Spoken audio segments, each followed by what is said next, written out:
Guys, it is time. It has been time for a while, but we are going to build a new building. We moved up here 8 months ago, and these two buildings we have here on site have been great. Now it's time to go big.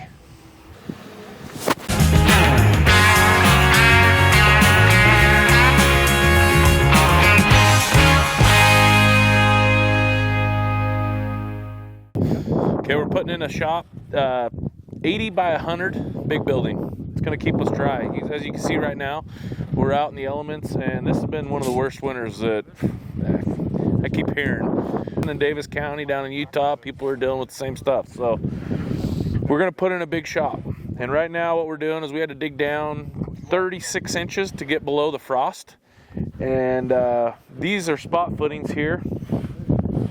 And these other ditches are big footings, and they got grade beams that connect the footings together so that when the weight of the outside posts come down, it doesn't push the footings apart.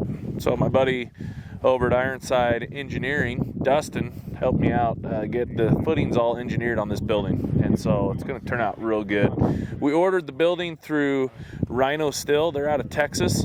And that's who we did our last shop with, and I was so pleased with them because they have every piece labeled, everything was dialed in, it was easy to assemble, it was easy to erect, so we're going to do the same thing. The building arrived a couple weeks ago, and we're excited to put this building up and just be protected from the elements. So I'm here with Joe with Old Timers Construction, and Joe's a concrete guy. Okay, Joe, how long have you been doing this? Since 99. So 99. A few years. That's the year I graduated, dude. so yeah, that's, you know. That dates it a little bit, So right? I started doing it, and yeah, started working for a guy, and then. So you know. foundations and flat work? Yep. Okay. Mainly flat work is primarily what we do, but we do foundations. And how far do you go? Where's your area? We usually try to go from like Davis County north. Okay. I don't want to get down the rat race unless I have to, but we'll go up to Jackson Hole or, you know, whatever.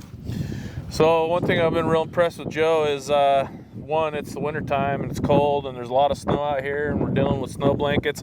And Joe, what'd you say? You said that's just kind of... It's just how it is. That's what we do, right? Yeah, it's what we do every year. Dude, you can only sit home so many...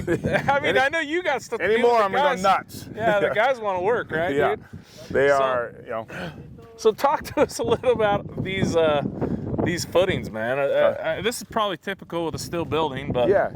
Well, we're not doing like a normal footing and foundation. They do these spot piers. This is kind of how it goes. They're a little bit beefier, they're taller, and then the middle big main beams will connect with 18-inch footings, 18 by 18, and so it's beefy. Do you really think that these posts in the roof would push these footings out? I mean, the grade beams, they connect the two footings, right? Right. No. I mean, that's... No, no, but you know engineers. Over the top. Engineers and architects, the smartest dumb people you'll ever meet. You can quote me on that. Yeah. That's the honest truth. We still love you, Dustin and Joe, dude. You guys are good. But that's not the first time they've heard that, I promise. Yeah. You got to give them a little crap, right? Yeah, they would say the same to me. Oh, I know. Concrete guys. Yeah, exactly. They always complain. But here's the thing, dude. Yeah, they say that, but nobody wants to do concrete, right? Yeah. So, I mean, we did the floor in that building and this, and I'm like, dude, I'm going to call Joe. Because I don't want to do any more concrete, dude. So, well, cool. And then the rebar, is that just typical? That's what, 5/8? Yeah, so that's like it's a number 5 bar. It's a 5/8, and so it's a little bigger.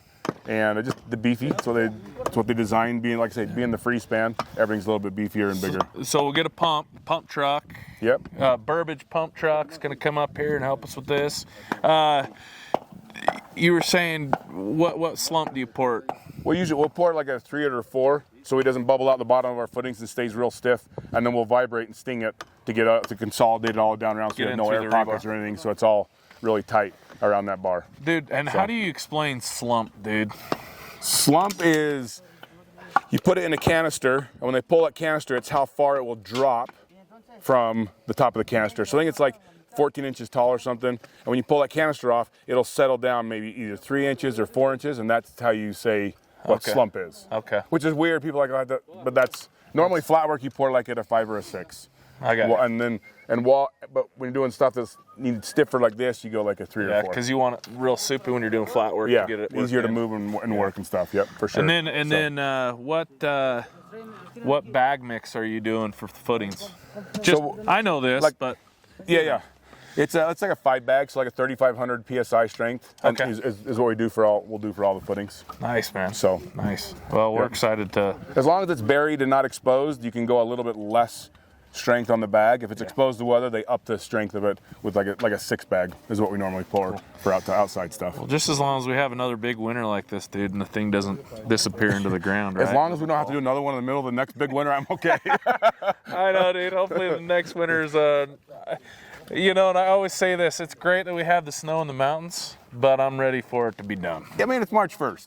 Exactly, It's time to like, let us work. This started like 1st of December and they haven't really had a full paycheck since. They're like, okay. I know, dude. It's time to go. We're all ready to get after it. So how many yards? We're going to do probably around 45, 50. On the footing. On the footings. Okay. And then when we go back and do the piers, it'll be around 10 so or 12. what I know we talked about this, but what's the process on how we're gonna do the columns? The columns? Yeah. So we'll pour this, then we'll take all of our boards off and do a little backfill so we can flatten it out and pull our strings better. And then we'll form up columns out of wood. And they probably use panels, whatever, but we'll just use wood and form those up and then pull our strings again and make sure everything will be exact. Cool. Set all our templates in there, maybe beforehand if we have room to pour around them. Just makes it better that way. I like it when it's exact, because then all our metal will align with the bolts, right? And then steel, and I'll go over measurements with you, so we're measuring the same way when you go to lay it out. Okay. Because if we do that, like if I lay out from that side and go this way, and then you lay out this way, sometimes you can have a discrepancy in it. Even though it's 80 by 100, it's just better if we all go the same way. Cool. So, well, right on, man. We're excited. Okay, awesome. Thank you, Joe. Everybody.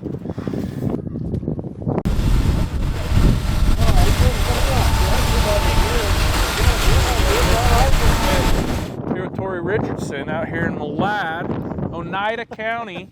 This is the man, the inspector. If he says, no, it doesn't pass, well, guess what? Gird up your loins and get her done right, because it ain't going to pass, right? And they're going to what? Red flag you and red tag you and shut you down. No, so why do we have inspectors? Why is it important? Because people tend to bend the rules a little. We're just making sure that in Oneida County that everybody is building to a code and it's going to be there for the future. So if he decides to sell the place, that somebody buying it, it's assured that they are getting a good product. They're getting a good product in the end. Nice. So. Well, cool, man. Well, we appreciate you coming out. Yeah, thanks. So we'll have you at the you'll inspect the rebar in the footers and the rebar in the columns. Yep. And then you'll come and look at the building. So once all of the cement is poured and you erect the building, and your electrical is done, the state inspector comes out, then I'll do a final. Cool. So it looks like a nice building. Yeah, man.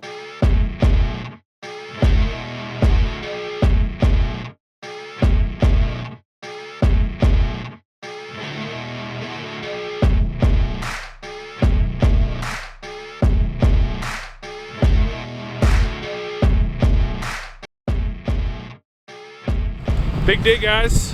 We are here. We had a lot of weather. We were supposed to pour a lot sooner, but we made it. We're here. Got the pump truck up the driveway. We got the cement trucks up the driveway. And we're pouring mud. It's awesome. We're excited. These are the footings. After we get done with the footings, then they'll frame a column where we can set our metal post on. So if you notice, Burbage Concrete Pumping is with us. Shout out to them. Our namesake, and my cousin Johnny works for him. So Burbage, they do a great job. So does Parsons. We love it. Awesome.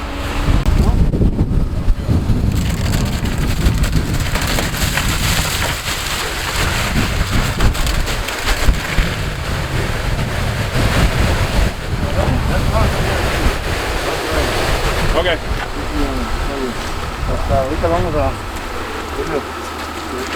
See, if you wasn't bullshitting so long, it wouldn't be wet. He had his water valve on. I was told him to stop and I was trying to bullshit and step it up a little bit.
So this is day what?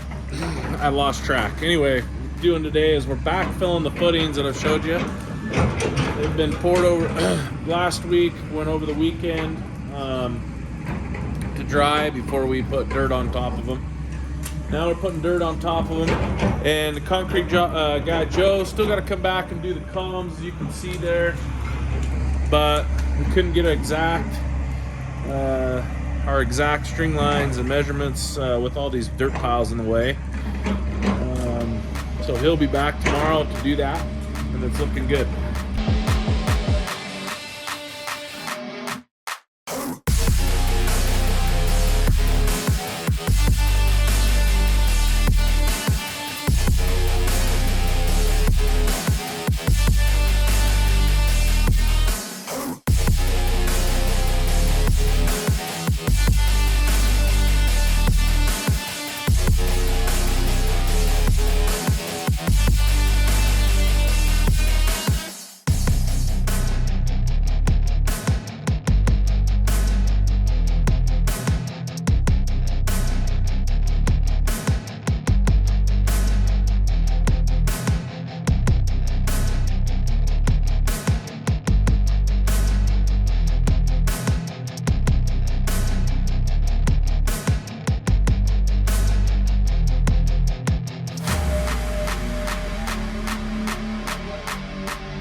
You can see we've got our obstacles, winter, mud, water, and we're getting through them. But we are super excited for this new building. This new building is going to be a great addition to what we're doing. So we're coming out of the winter. It's going to be spring, going to be summer. And I can tell you this, we're already filling up. Our queue is getting full. This new shop is going to be nice, full of new projects here in a couple of weeks. So if you guys are interested in having us do a project for you, even if it's just a bid, whatever, get with us now, sooner than later, because it gets so crazy that, man, we don't know what to do with ourselves. So info@BC Timbers is our email. Send us the plans, send us your project. We would love to give you a bid. We'll be competitive for the quality we give. And yeah, stay tuned for part 2 because it gets a whole lot better.